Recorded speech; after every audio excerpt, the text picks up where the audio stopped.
So I want to have a conversation with you guys today. Yes, I'm rocking the PS2 shirt again since so many of y'all loved it. Shout out to my PS2 heads. But on this channel, I'm always talking about car payments, trying to stay out of car payments, paying for your car in cash, not falling for the car debt and the car loan, and staying away from consumer debt. But I want to take a more nuanced approach to today's video. And this is something that you got to meet me halfway with. You guys know my motto. If you can buy your car outright, if you can save up for cash, man, listen, you're going to live such a better life being debt-free.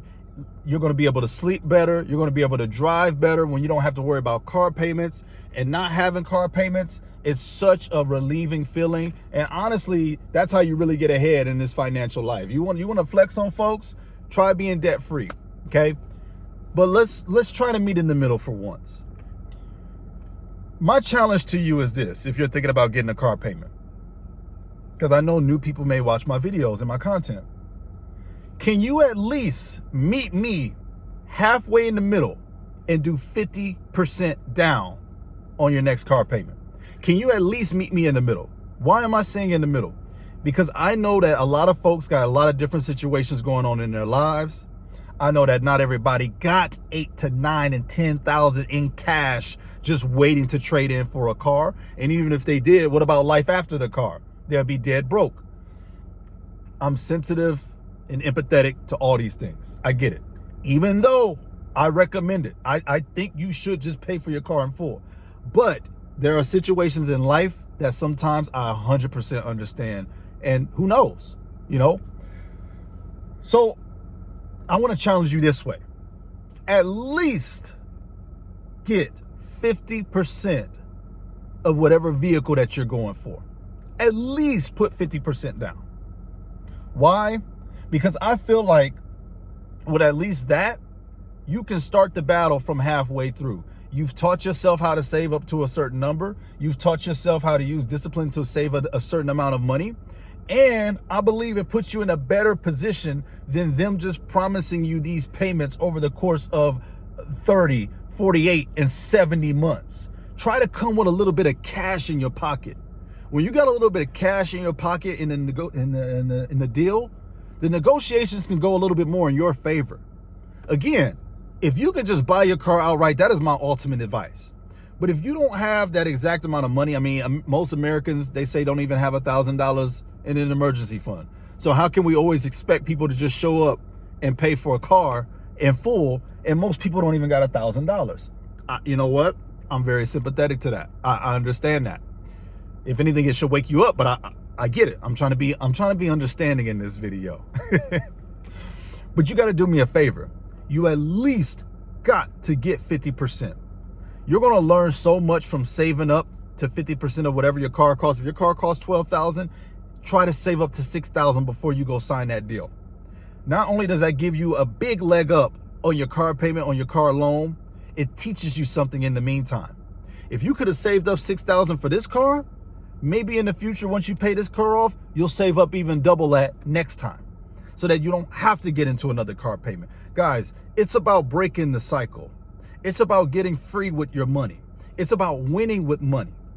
You don't want to get to the point where car payments are always a part of your life. If anything, these cars are cycling you out. They're using you, and you're paying for the tool. The tool is using you. You're not using the tool. The tool is driving you. So try to get to a point where if you just got to do it. I understand people got children on the way. People got, babies. They need transportation. Things happen. I get it. I'm not going to act like I never had a car payment either. I did have a car payment once upon a time. But you got to do me a favor. This is my personal challenge to you watching this video. At least get 50%. At least show that you have some sort of power. Because that's what this is all about. Don't fall for the facades of, hey, I'm going to only let you pay $210 over the course of 70 months. Guys, think about how long 70 months is. And then think about the interest on top of that. You got to stop seeing what's only in front of you and start seeing what's in the future of you. Think about the future you. You have to take care of the you in the future right now. So don't set yourself up for failure. Don't turn yourself into a work slave to pay for a tool to get you to work. All right? Try to be smart about this. And if I was ever in a position where I had to get another car note, I'm literally coming with this approach. Probably 70, probably 80, but I don't see why I wouldn't just save it up. You know what I mean? But if I was in this position and I had to save up and I had to get a better car for my family that I know I could rely on with relatively decent mileage, because it's bad out here in these Facebook marketplace streets. People are selling 250K cars for $5,000 and $6,000. I'm with you. I understand the market is terrible right now. But do yourself a favor and come into the battle with a little bit of armor. It's no guarantee you can pay it off, even if you put 50% down. But I'm telling you, you will have such a better leeway on this situation if you could start off not from behind the starting point. And I feel like the unfortunate thing that happens is when people walk into these dealerships, they're like lamb to a slaughter. They see you want that car so bad. They see you do anything you can to get that car. They see you don't have any money, or you only maybe got $1,000 to put down. Okay, but the car you want is 13. Oh, I'm gonna put them in a nice payment. I'm gonna give me some nice interest off this sucker. You gotta start thinking about them like that, because none of them are your friend. Let's get that straight. None of these people, they're not your friends. They want to make the best deal for themselves as a business, and you got to look out for yourself the way that they're looking out for themselves. So I say, if you got to get in a car payment in today's age, first of all, make sure it's a reliable vehicle. Research, research, research. Put 50% down. Walk in there with a game plan, a battle plan, some armor on. Don't let them just defeat you before you've even stepped through the door. And number 3, plan to not ever do car payments again. Drive your car until the wheels fall off, till the stick shift don't work no more, till the paint is peeling.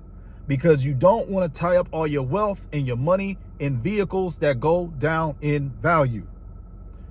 And number 4, again, just be smart about debt. Realize that debt is not your friend. Realize that debt is keeping you from living the wealthy life that you deserve. So if you got to go get the car, I understand maybe for safety reasons, your car is breaking down, you don't have all the money, you couldn't save it all, go halfway. Make half your goal. Because you can't walk in there with only $1,000 and then try to finance a $15,000 and $17,000 and $20,000 car, guys. This is why things are getting repoed. This is why people are turning in their cars. This is why Americans are struggling. Because your eyes are bigger than your financial stomach. And you're not digesting what you're looking at. You're just gobbling it up. So again, my ultimate advice, just pay for your car in full. But I understand everybody just ain't walking around with $11,000 of free cash. So at least try to go half, y'all. Let me know what you think about that. That's just my personal opinion. If you can avoid payments, please avoid payments. Don't show off to the Joneses. Don't show off to your friends. They don't care. They don't care about you. I love y'all, man. I'm out of here. Peace.